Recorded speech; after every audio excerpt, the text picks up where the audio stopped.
suited for the position. Okay, thank you.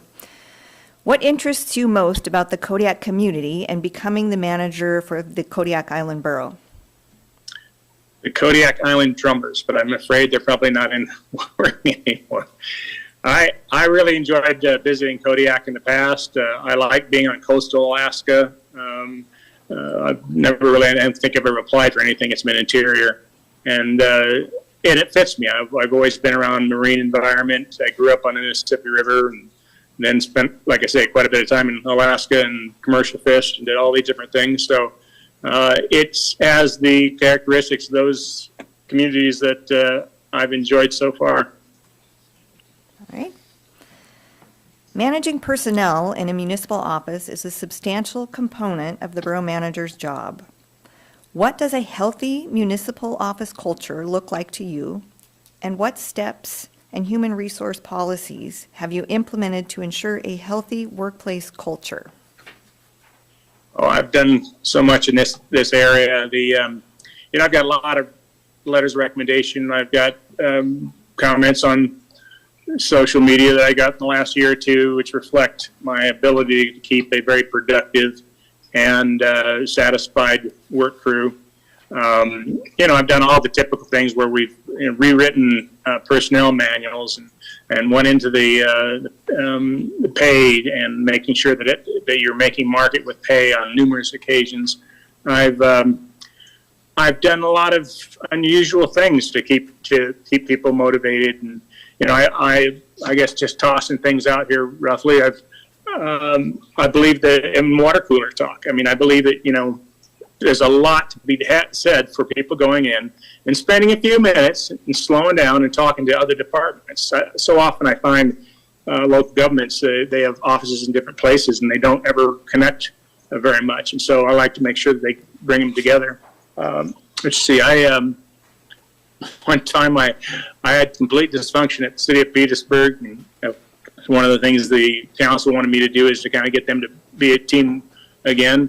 And so I thought of, I think it was 4 different tasks. And I assigned, I think, 3 department heads to each task. And I made sure they were all from different departments, and they were, some of them that had problems working with one another. And I did just ridiculous tasks. I mean, I wanted them to, one was, I wanted them to document how to troll for salmon. Okay, so I had a crew doing that. I had another crew. I gave them, I think, a week or two to produce all this. I wanted you to go downtown and what makes the most successful storefront for businesses downtown. Well, anyway, I think there was 2 more categories. I can't remember on the top of my head, but they went out and they came back 2 weeks later, laughing and incredibly worked close to each other. And probably what's most important is that a lot of the people who thought, especially people who are at the lower end of maybe the social status in the staff, that they had skills far exceeding some of us maybe who are in management roles. And so from then on out, everybody would call this person if they wanted more IT experience and putting together word processing document, et cetera, et cetera. So I've done that. And, I've had comments from one going away party where they said, what are you going to do when you leave? And I said, well, I'm going to go down and take care of my dad down in Colorado. I don't know what I'm going to do. And they said, well, we talked about this and you ought to be a professor. And I was kind of embarrassed about that. And I said, why?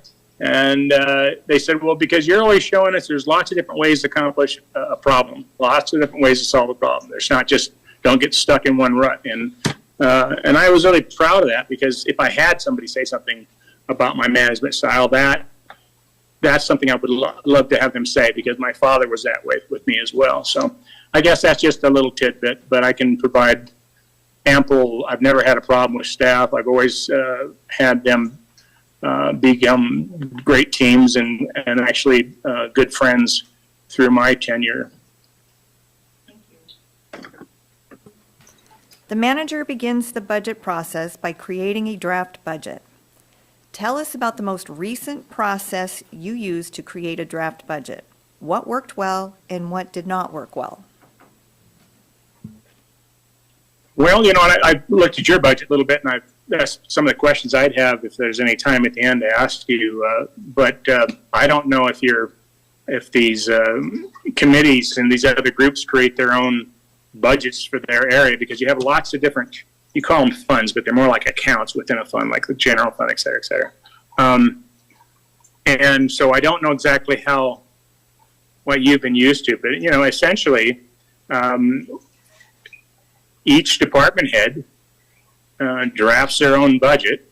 I'll sit down with them and we'll talk about the strategic plan. How are we going to squeeze this in or squeeze that in? What's reasonable? What's, should be tossed out? And I just work with them over time. If they come in over the following weeks with questions of what would work and what wouldn't work. I don't know if there's any other trick to it than that. Just roll up your sleeves and start talking. Thank you. A number of our staff members are members of sorry, I got off to the wrong start on that one. A number of our staff are members of a labor union.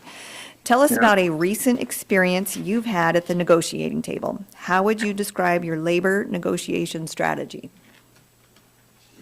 Oh, let's see.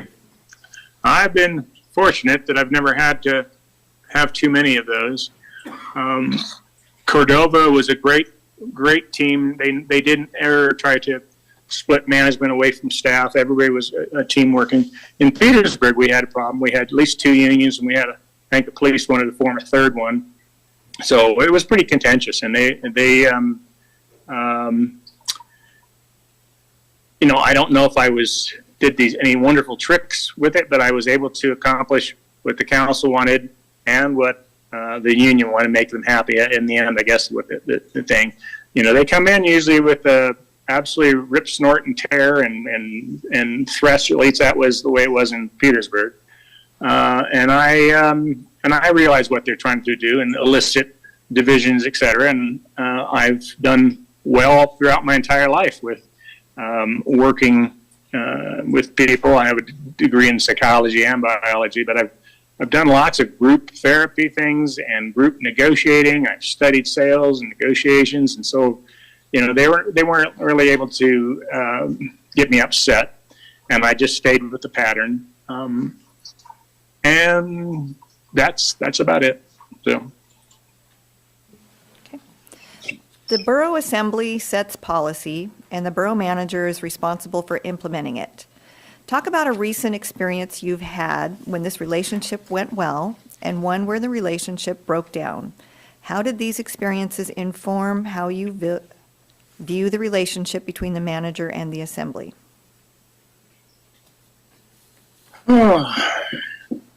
I've had very few situations where we were obtuse with the council and had any real problem. Most of them all understood the roles of the manager and the separation of duties, et cetera, et cetera.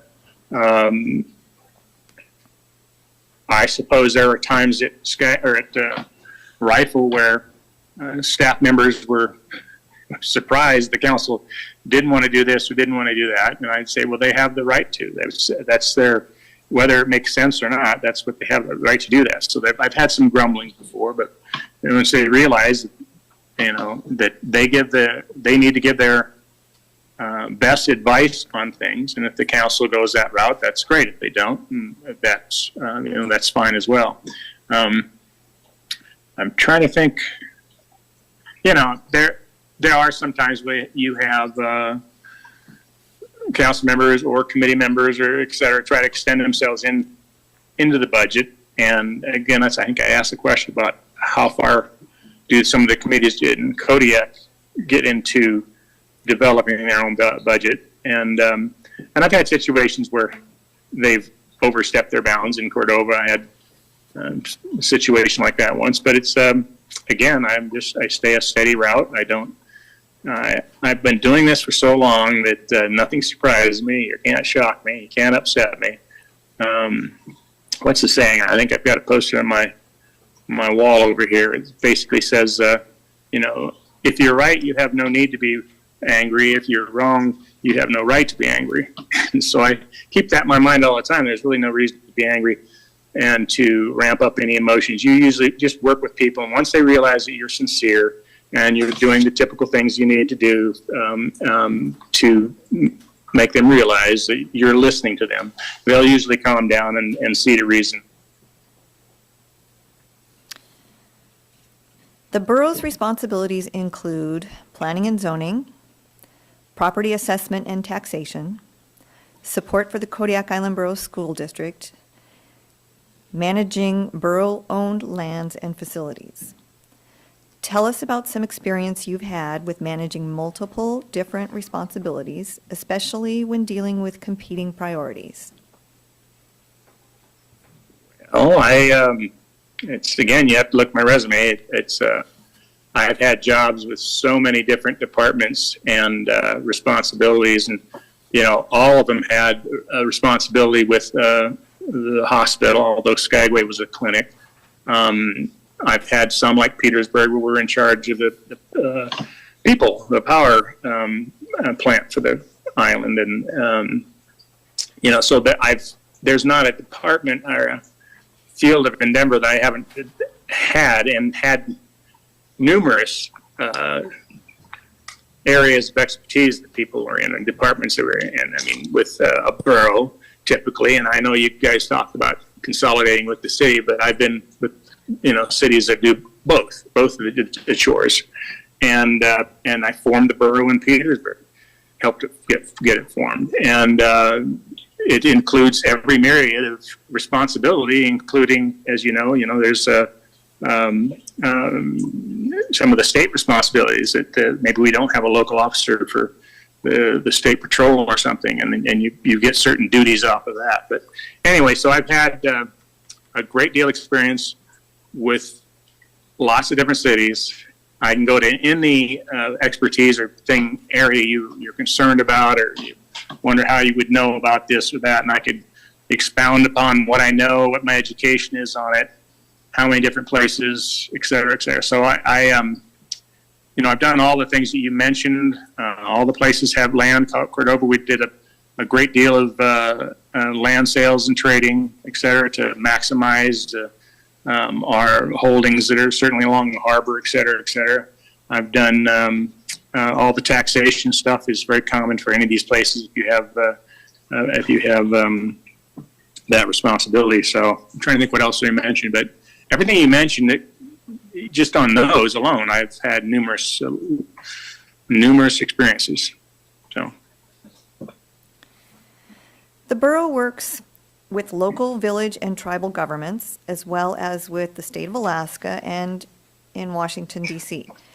What is your experience working with a variety of governmental functions? What would you consider are your most successful intergovernmental collaborations? Well, my gosh, I've worked closely with the FAA and purchasing an airport and rebuilding airports. I've worked closely with the Forest Service on ski area leases, and I've with the Yelonka tribe in Cordova, they were quite surprised, but I went along and really helped them out on creating the Yelonka Center. I mean, the Eyak tribe, excuse me. They created the Yelonka Wellness Center there, and everyone was quite pleased how that turned out for them. I've got references from departments in the states and the feds, explaining how well they work with me, et cetera, that I can produce. I've got the WAPA, which is the Western Area Power Agency, in Gilbert, to get easements under their power lines that no one seems to get, I was able to get. So I've had, I actually have written in documentation which expounds upon, how well my relationships with them went. And then as far as the lobbyists, I don't know, I saw you have a lobbyist in your budget, and I don't know if that's for just the state of the state and feds, but I've done both. I've flown back to Washington, D.C. when they passed the Intermodal Surface Transportation Act of 91. I saw President Bush signing the act on the Dallas tarmac in 91, and I knew it was going to be a game changer. And I worked so well with the FAA, no one else could get a copy of this thing, but I worked with the FAA quite well, and they didn't like the state guys too well, so they gave me a copy of the act before anybody got it, and I sat down with a couple of team members, and we poured through it. And then I flew back to Washington, D.C., and I met with all the different senators. I met with the people who actually wrote the act and learned exactly what their intent was with certain provisions. And it was able to get a lot more leverage on getting state funds through that route. I don't know if the state was real happy because I got the grant ahead, or got the act ahead of them, but it was to our advantage to have that, and so it all worked out quite well. But generally speaking, I don't think there's ever been I can put it this way, I can't think of any state or other agency that I haven't, or that had any rough time with. I'll take that back. There's one, and you'll probably go, "Oh my gosh, we like this group," but it's what's it? ADA, Alaska Energy and Industry. I can't remember the name of the group, but they invest monies all over the state, and they had a loading facility in Skagway for mining materials, and they had a horrible operator who was dumping toxic waste into the water. And I couldn't believe how flippant they were about not looking into this. And I pushed them very hard to get out and take a look at what they did. And they, honestly, at the end, I still wasn't happy. The one guy's name, I got along with everybody there except the one guy this was his personal project, and he didn't want anything to look bad with it. And he didn't like me too well. But I had to stop the pollution. I had to stop that from occurring. I had to find a way to get the money to dredge that loading dock area and get it cleaned up. And so, and I don't know exactly where they stand right now. One of the good things Skagway had is that they were going to take over the harbor, which White Pass, the railroad corporation, not owned it, they managed it all. And the city couldn't even walk in on their own property to see what they were doing out there. And fortunately for Skagway, that's changed now because they've taken over the management of the harbor, and I think they've gotten a better handle on the mining material that's coming down through the city. They had to scrape the entire city off, like an entire inch of soil, before I ever was there because of the toxins that were in some of the ores. But anyway, I'm getting long-winded, and you probably are getting tired of that, and you only got so much time. So anyway, I can't think of very many situations where I was askew to any member of these other departments, and I'd say I can give numerous examples if I sat down and wrote it down, where just they appreciated working with me. That's it. That's all I'm saying. Thank you. Starting pay for a borough manager in Alaska averages $140,000 to $150,000 per year. What are your expectations with respect to both pay and benefits? I'd have to look at what all is being offered. I'd have to look at I know the housing up there is extremely expensive, and what do you do if you get into a year or two contract and then you consolidate or something? There's a lot of fear to that. And actually, at the range you're talking I've been paid pretty much. That's my pay, and I would hate to think that with all the inflation, et cetera, that that the pay hasn't gotten any better than that. I think Cordova, I was getting paid like $125, and that was 20 years ago. So I don't know. I have to look at the numbers and give it some deep thought, because I really miss Alaska. I miss all the things you can do there. As I alluded to in my fishing experience, etc. I love You know, I love, trolling. I love long lining and fishing for halibut and all these things that, I don't get to do down here. And I don't have any residency status. That's even worse. So and there's trade-offs with all these kind of things when you look at life. And I've got an income down here that I'm not sure if I'm going to be able to maintain it or not.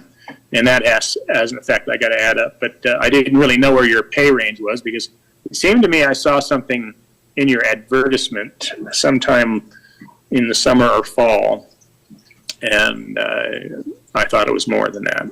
Anyway, so my expectations, I guess, are to, sit down and mull over what's being offered and what benefits I'm going to get out of it, because not everybody benefits the same way as I would. Okay. If you were offered the position, when could you start? Well, it's about 4,000 miles to get there.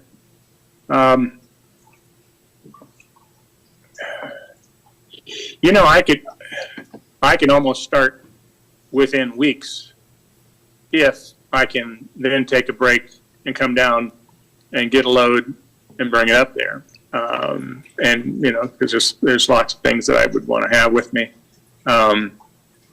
It's the winter. It'd be nice if it's a little bit warmer, but the roads start to heave after a while.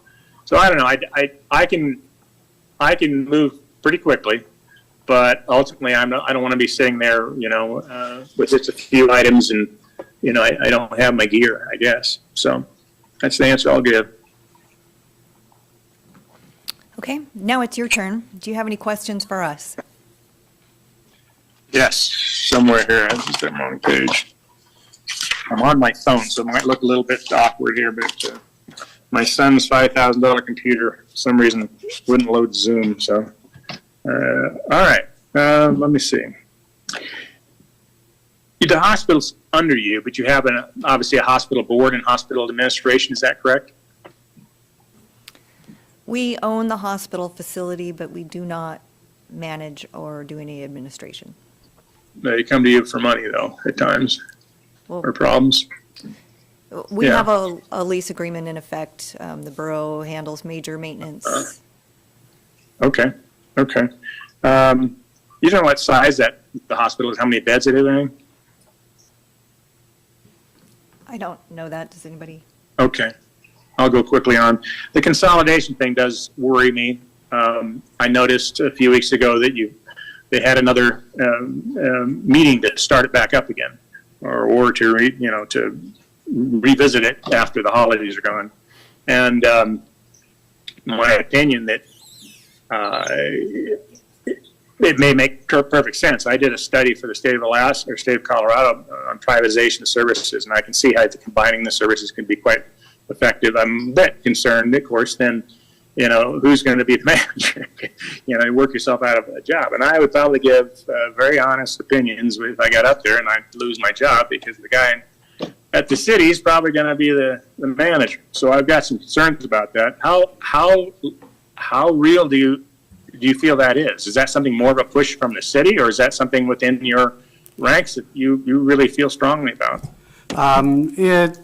The committee has been running for way over time, 5 years or something like that. It was based upon a strangely worded ballot measure where people wanted to know whether it was going to save some money or something. They did not understand that the powers that the city has are different from the powers that the borough has. Right. And in estimating consolidation costs, they didn't take that into account. Plus, with the new administration, or not so new anymore, at the governor, we're worried about them pulling troopers if we consolidate into one, because the That's city true. has police powers. And so that would imply that the new government had police powers, which would mean we would have to replace the troopers.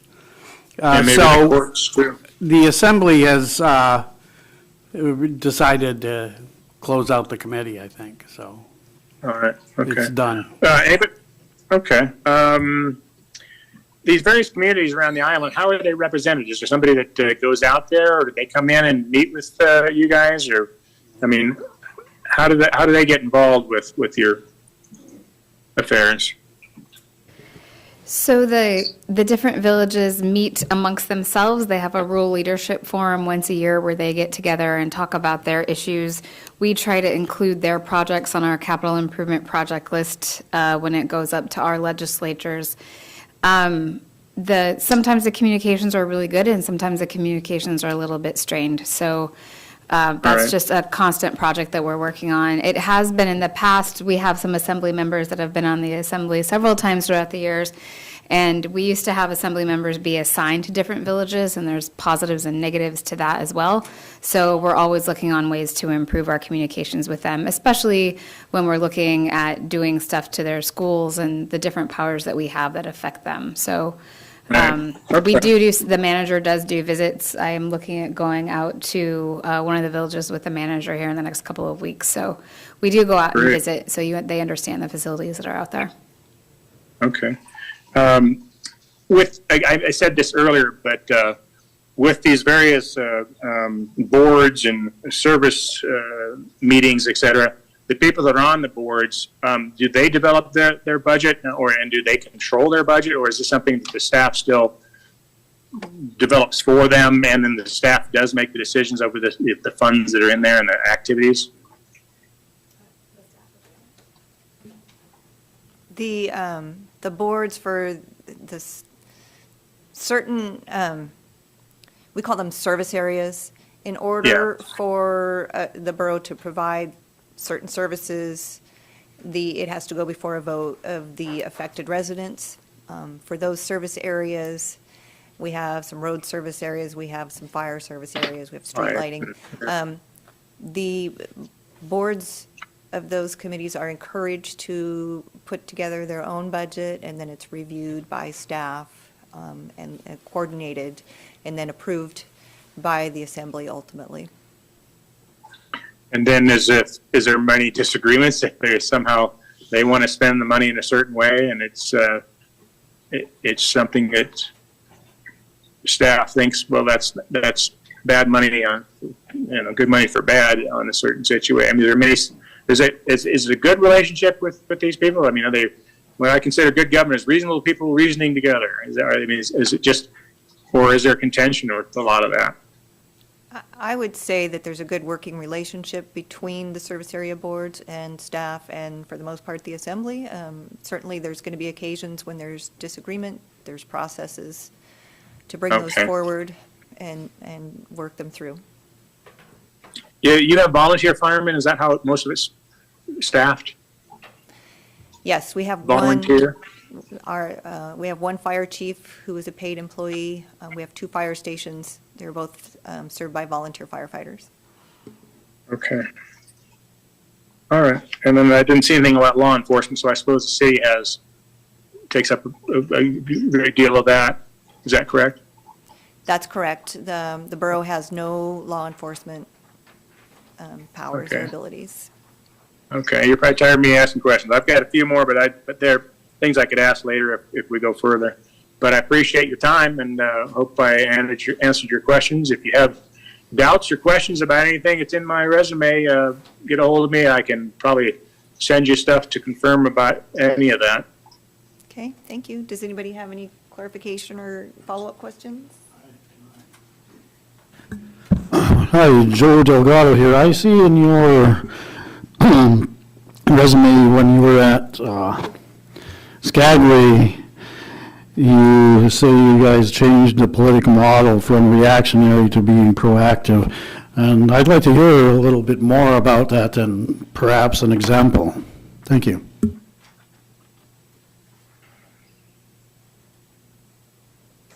Well, again, perfect example sticks in my mind, as I just mentioned, it is the whole pollution down at the waterfront with the loading facility.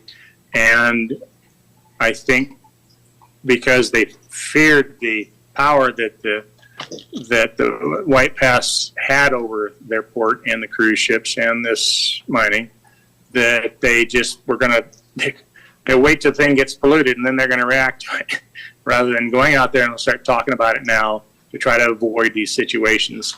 I probably, after I sent off this resume to you, I thought of about 50, maybe 10 more things, significant things that we did. Let me look at it real quick, see if I can find another where proactive.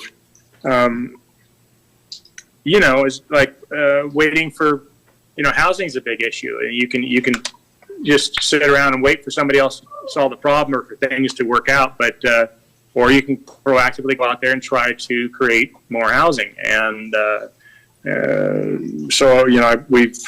I would say that's an example of not waiting for the problem to get worse or just ignoring the problem. It's getting out there and trying to find ways to solve that.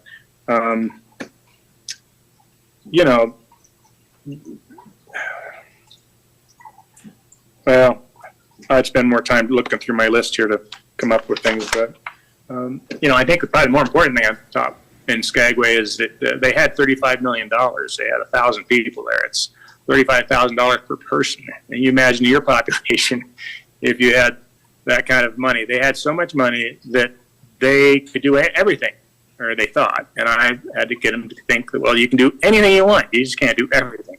And so they weren't very organized in their thinking as far as in their projects. So we went and we prioritized things more. We got more into the strategic planning, et cetera. So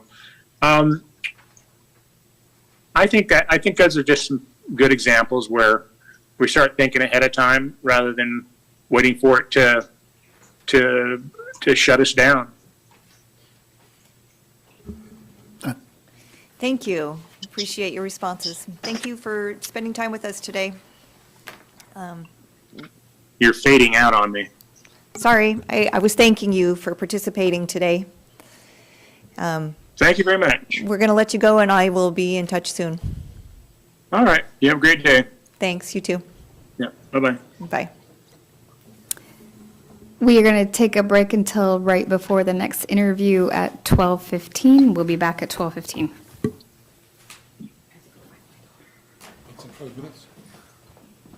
You have 6 minutes. Megan, would you like to sign in for the next one? It should, It's a different one, right? oh, is that how you guys accessed it, by the, Yeah. I think you separated the Zoom calls. I did, but I don't.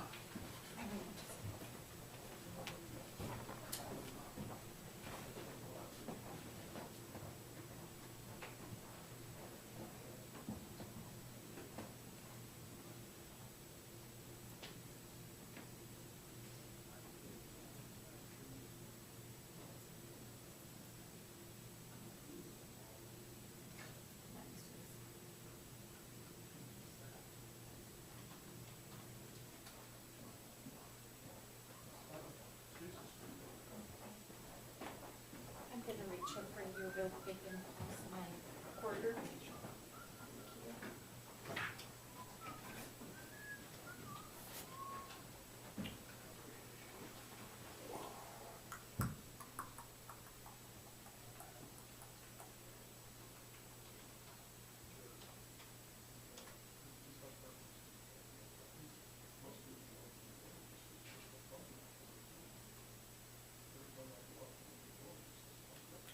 I didn't even know you could do Zoom on an iPhone until just then.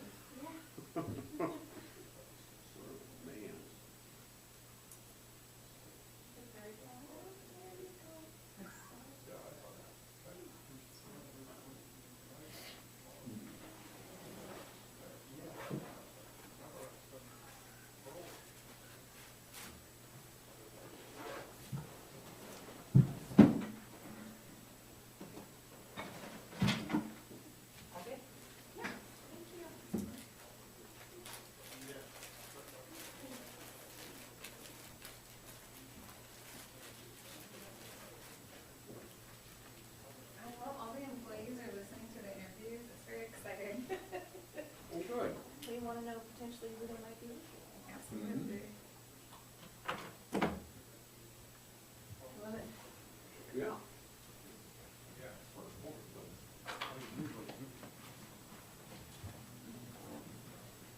Did you ever eat Margaret, Jeff? I was trying to remember if I have or not. I'm sorry, he's not doing well. No, he's well known in the villages. He worked for the Housing Authority as a carpenter for many years. Okay. I thought we had like 45 minutes left before I got here. I'm just glad I wandered in when I did. That was Sorry started for at the 12:30. confusion. Oh, this one's at 12:30. I've been at the hospital a lot, so. Yeah, I'm sure that's difficult. Have all his family made it in? His youngest, Do you want these? When you're done with them, yes, please.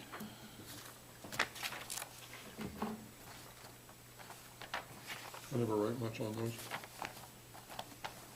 I never okay. write This much is the of more important one. consequence on it. It's just to jog your memory, Haven't done really. that yet, no. Usually don't fill them out until I interview everybody. Otherwise, the first one sets the standard for everybody. That's one of the things I wonder, when I start reading these, I don't know where to start, because it seems like always the first one is the best one when I compare the rest of them. So I try to go different areas in the book. But, I think the questions are really well done. They're not as predictive as most of the questions are, like, do you like kids? So, thank you. well, it's Jared that sharpened them up. No, I've read your editing. I doubt you were a silent partner. Well, that's true.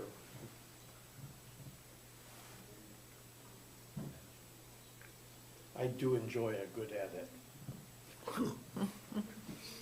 Especially if they infer cultural evolution. Exactly. Okay, 1 minute. Although our guest hasn't joined us. You could look a little more excited.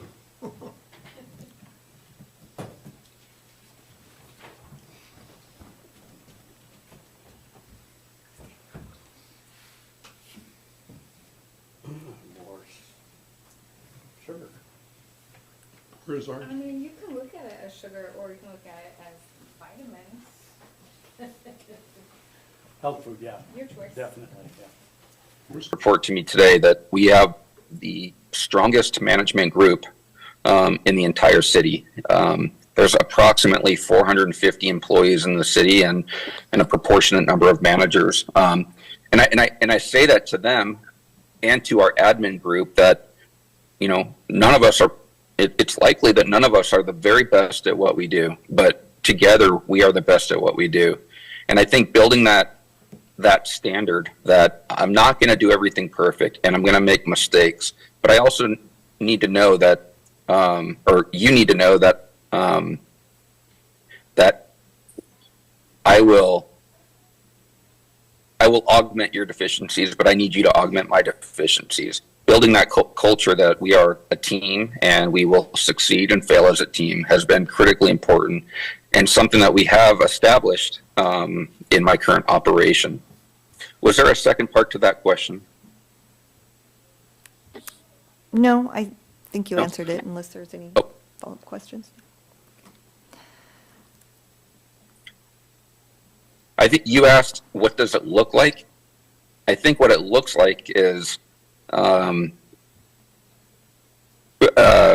camaraderie. And again, every one of us is going to have a good and a bad day, but we are there to support one another and to make each other better and to laugh and have fun and to serve the community that we're working for. Thank you.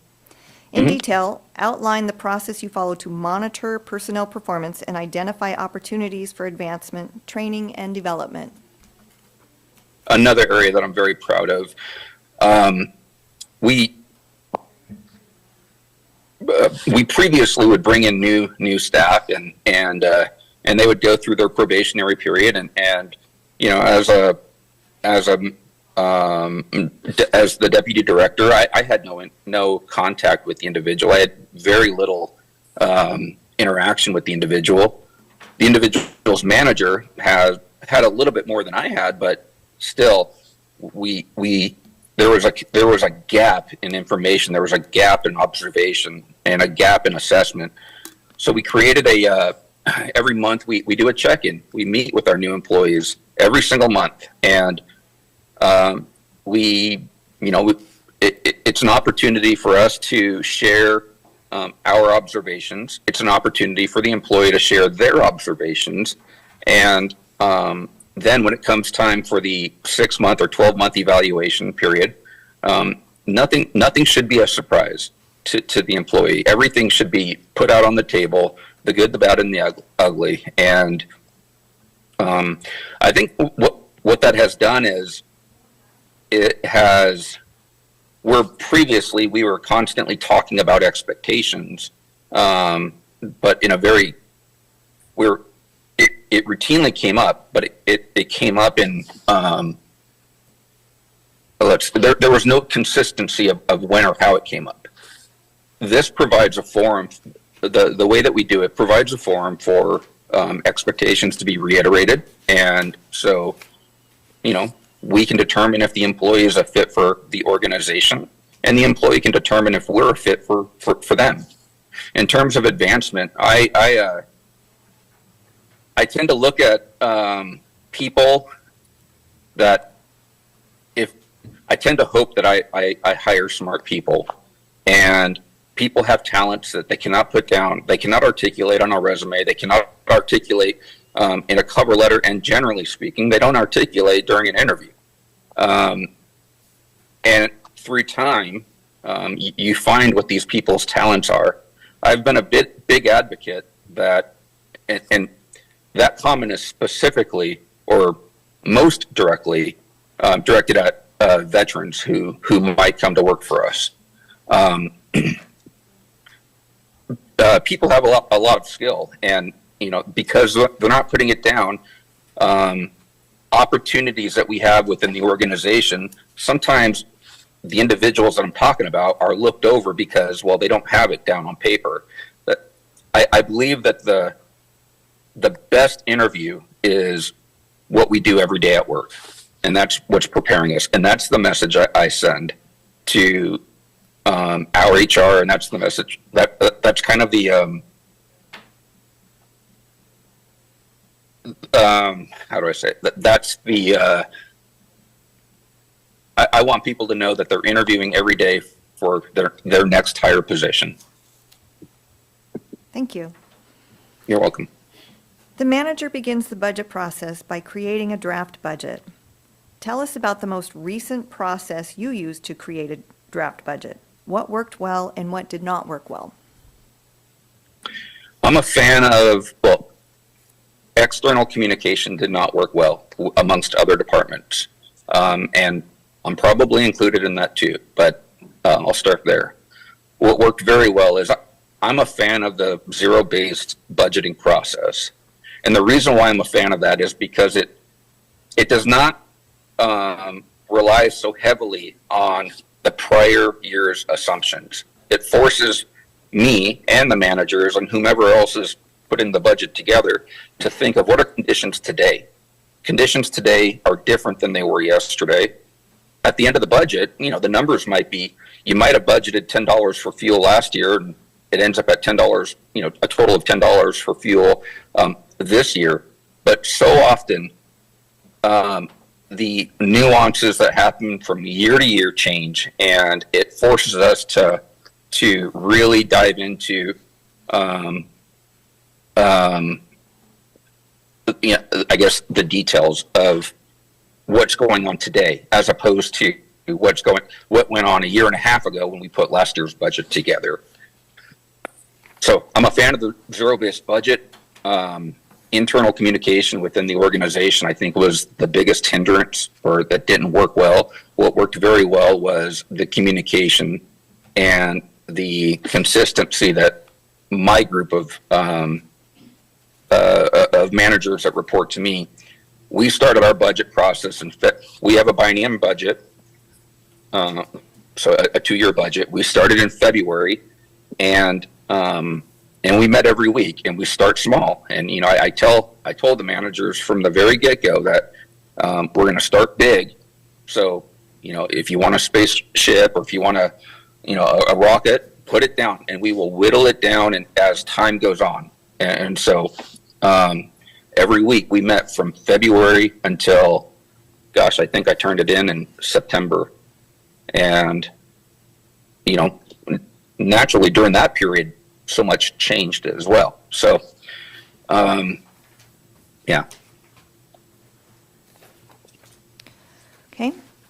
A number of our staff are members of a labor union. Tell us about a recent experience you've had at the negotiating table. How would you describe your labor negotiation strategy?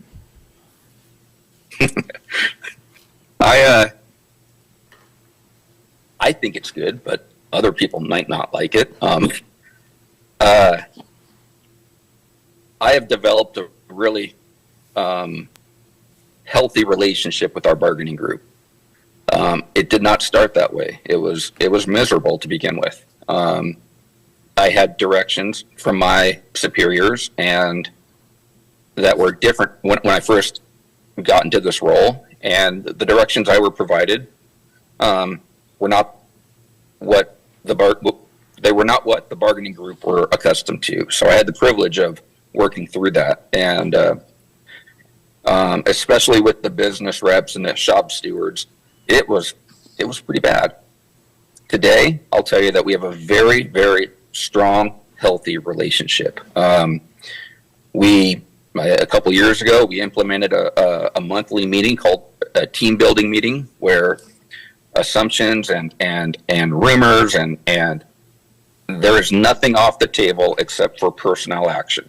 Everything else is on the table, where shop stewards can come in. We talk about everything. I show them the budget. I show them what I'm working on. There's nothing off the table except for personnel action. And I think what that did was that built trust, and that built it built trust from, they could see that, I don't have a hidden agenda. I'm telling you, this is what we're going to do or not going to do. I would bring even plans, even like organization-wide plans of, we're looking at moving this group over to do this particular work. Bring them into that conversation and get their not really, I don't like buy-in. I prefer feedback. Because oftentimes, again, if the stewards are if they're relying on me to think of everything, then we're going to fail. So getting their feedback of things that I'm missing or perspectives that I'm not considering has been very important. In terms of negotiating,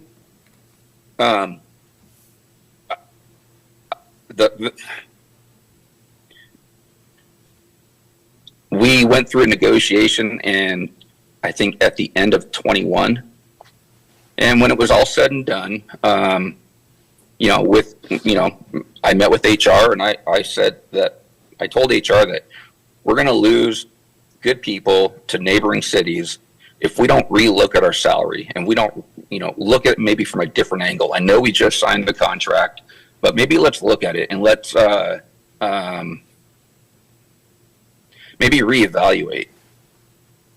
And so we did, and it took us about 8 months, but we got to a point with the union where we're going to amend the CBA, and we're going to adjust the wages and adjust steps, and we created a water plant and sewer plant training program. They're all for that as long as they're part of it, and they were part of it. That's good. Yeah. The Borough Assembly sets policy, and the Borough Manager is responsible for implementing it. Talk about a recent experience you've had when this relationship went well and one where the relationship broke down. How did these experiences inform how you view the relationship between the manager and the Assembly or governing body? Okay. I cannot speak to receiving direction from council. I have never been in a position where direction goes from council to me. I will tell you though that I was on the planning commission for Pierce County in Washington State. I understand and I understand, first off, I understand that's different than what we're talking about, but I understand that separation because I was able to be on one side of the table looking at the planning director and providing recommendations to the planning director. I think disagreeing is a healthy part of what we do, and it just like the grievance process when it comes to labor, disagreeing and grievances they often get like they're looked at under a negative light. They're frowned upon, and I would disagree. I would say that number one, the grievance process is a dispute resolution tool, and disagreeing, whether it's to council or to a superior, that's part of coexisting and recognizing alternative perspectives. At the end of the day, policy decisions come from the council. So whether I agree with it, I share my point, I share my perspective. The direction of how the city moves forward, that's on council, and it's for me to make it so, and to support them, and to air whatever grievances I have with them on the policy. But then once we leave, my role is to support council.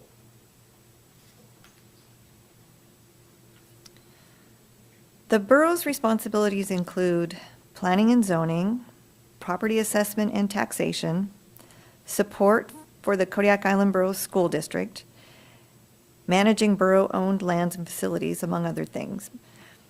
Please tell us about some experience that you've had with managing multiple different responsibilities, especially when dealing with competing priorities. Every day. Yeah, that sounds like a normal work day. I do not have any experience at all with property tax assessment or, property tax evaluation or plant or zoning or anything within that sphere. I do have extensive experience dealing with competing priorities on a wide range of different work functions, different work activities. And depending on the day, you can prioritize in the morning your workload, and by 10 o'clock, the priority list that you made is out the window. A lot of it has less to do with me and more to do with the people that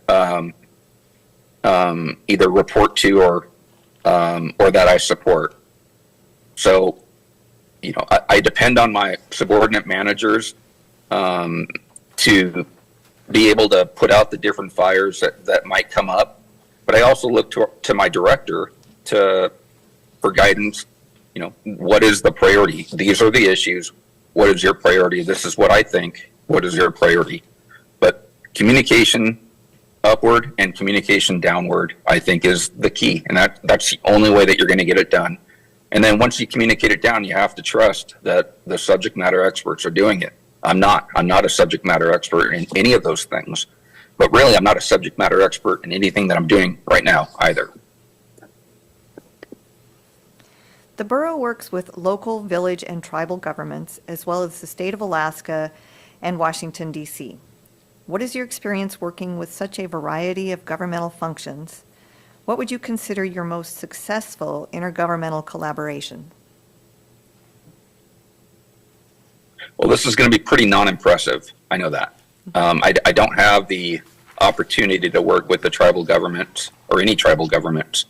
I would say that the biggest success, and again, very non-impressive, but is with the school district when it comes to snow and ice removal, setting up a plan, creating a list of priorities, understanding what their needs are, really the school district, public transportation, hospitals, and then internally with the fire department and the police department, figuring out what their needs are, what their struggles are when there's snow and ice, when it does snow here. And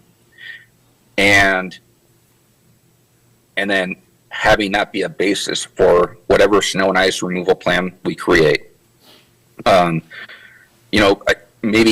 Maybe less formally, the Downtown Association, providing a forum for them to, air their frustrations on street maintenance or sweeping or alleys, and then providing a perspective to them that they're not considering, and then also hearing a perspective that I had no idea existed. So, I think those are my successes when it comes to working with agencies outside of both external agencies and even internal departments that I typically wouldn't deal with on a day-to-day basis. Okay.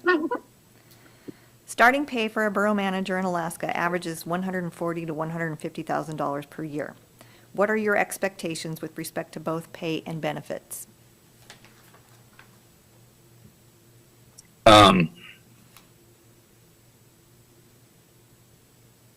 I would like to be within that range, and I would like to have benefits for my family as well. Okay. If you were offered the position, when could you start? So, and that's assuming, the first thing I would want to do is notify my current employer. When, I don't know, I guess that would depend on what council's desires are. I'd have some questions to ask before I provided a date, but I don't have anything preventing me or holding me back from, moving up to Kodiak and starting work. Okay. Do you have any questions of us? I do. What is the relationship between the borough and the fisheries?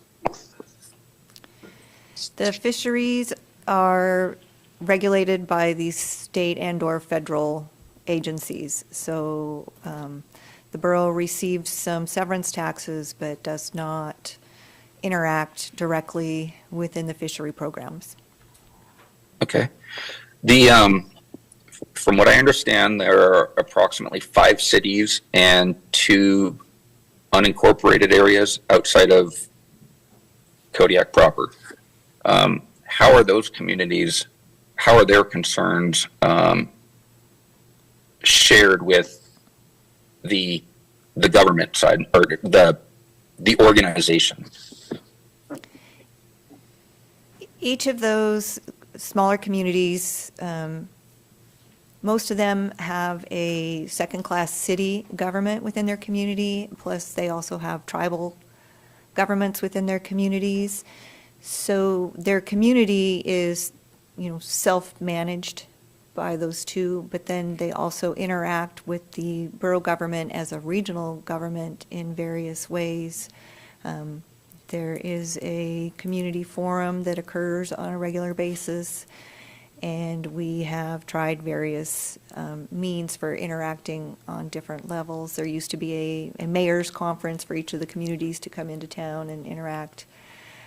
We do have the borough-owned school facilities in each of what we call the villages, and so we do have to, maintain those facilities and have communication between one or more people in those communities. Amy, did you have anything to add to that, or, okay. Does that answer your question? Yes, ma'am. My last question is, what will make a borough manager successful with this council? That one I can't answer, so I'm going to leave it to the mayor or the assembly members. Mr. Smiley? I think we're looking for somebody who enjoys doing this kind of work and wants to have a good relationship with us, keeping us happy. And if you keep us happy, we'll keep you happy. That's a lot of pressure. I think we're looking for just some good communication and opened up lines so we understand what the other one's expectations are, and honesty. And once we get the communication and honesty down, I think we're off to a really good start. Thank you. I would add to both of those previous comments with somebody that can support and work with staff and be a positive mentor and provide that support for staff and work on the relationships with the employees of the borough. Okay. Do I?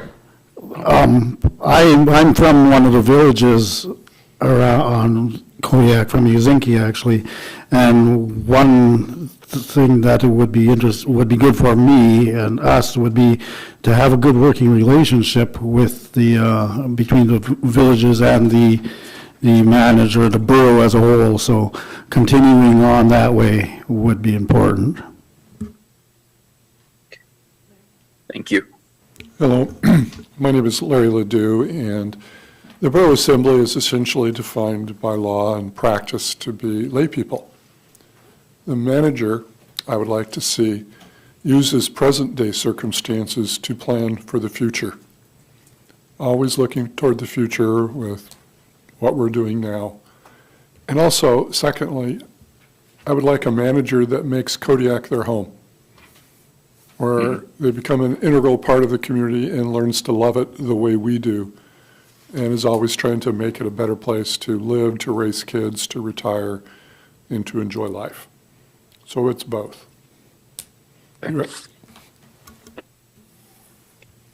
Anything else?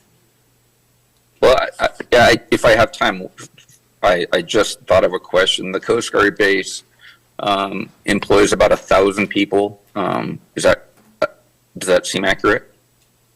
It has about under 400 active duty people, and then it has all of the contractors and dependents who live in Coast Guard housing. So it's a big chunk, but it's not 1,000 active duty members. Okay.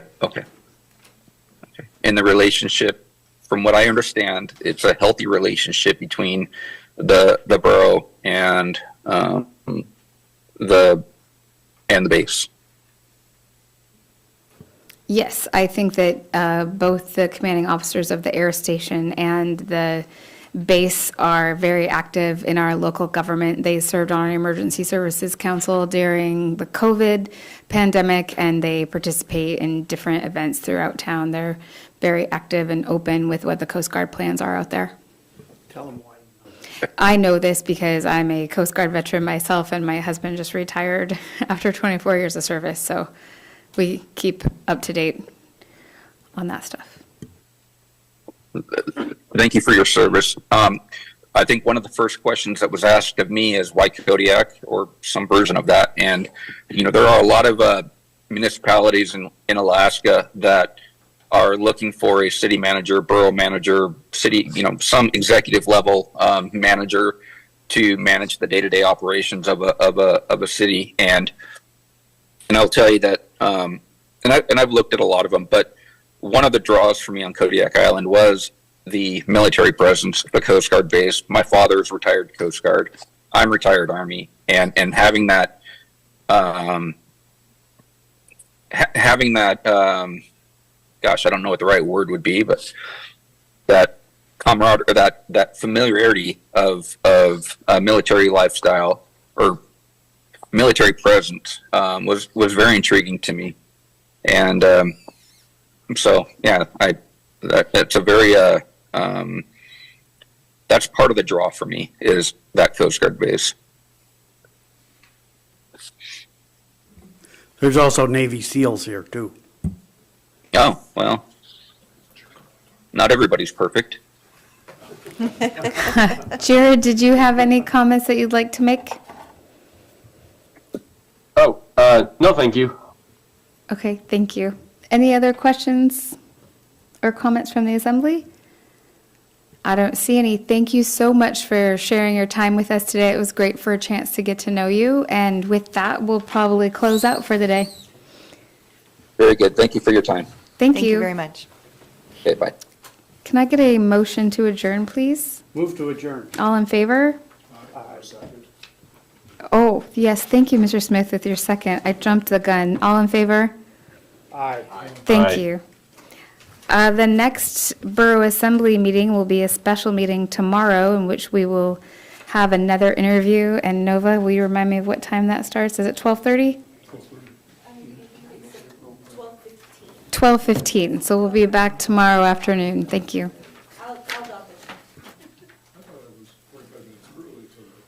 Scott and I were here for agenda setting, and we thought it started 11:15, and we got up here at like 11:08 or something, and we were the only ones here, and we were like, Cobwebs and echoes.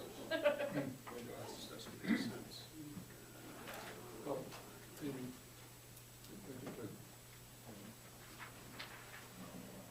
told you that my brother. Yes. And so I'm spending a lot of time with her, and everything's up in the air, also my schedules are going, my son is. Well, so I'm listening. I just wanted to know I'm not skipping. Your life is more important than any individual living there, so take care of your family. Well, I'm just Yeah, thank you you. are as mayor, so that when I I'm not here, appreciate it, pick yeah. up my. Do you want this too? Do you want the summary sheets? Tomorrow is at 12:15. and then we're having a special, Tomorrow, 12:15 tomorrow. and then we have an executive session right away to discuss. Perfect. Hello, how are you? Good, I'm good. Very nice of you to say. So we need to do this sometime.